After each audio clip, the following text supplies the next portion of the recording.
बिस्मिल्लाहिर्रहमानिर्रहीम। अस्सलाम वालेकुम व्यूवर्स मैं आपको अपने इस यूट्यूब चैनल ईडीयू ट्रेनिंग पर खुश आमदीद कहता हूं। व्यूवर्स, आज की इस छोटी सी वीडियो में मैं आपको तरीका बताऊंगा कि एहसास का 12,000 फाइनली आप किस तरह से चेक कर सकते हैं। ये वीडियो में तरीका पहले भी बताया जा चुका है, लेकिन काफ़ी सारे नए व्यूवर्स सब्सक्राइबर जुड़े हैं और उनको बताना ये बात लाजमी है।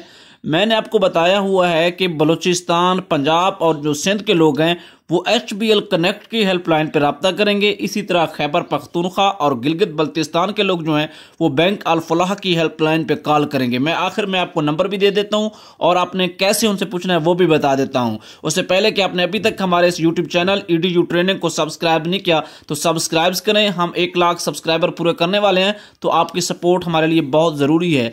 आपने ये जो नंबर इस वक्त सामने है इस पर कॉल करना है, HBL कनेक्ट का है। उन्हें कहना है कि हमें एहसास का 12,000 चेक करवाना है। इसी तरह बैंक अल फलाह के नंबर पर कॉल करके उन्हें भी कहना है। ये जो दूसरा नंबर है ये बैंक अल फलाह का है जो KPK और गिलगित बल्तिस्तान से है। चैनल को सब्सक्राइब करें। वीडियो कैसी लगी है कमेंट में बताएं।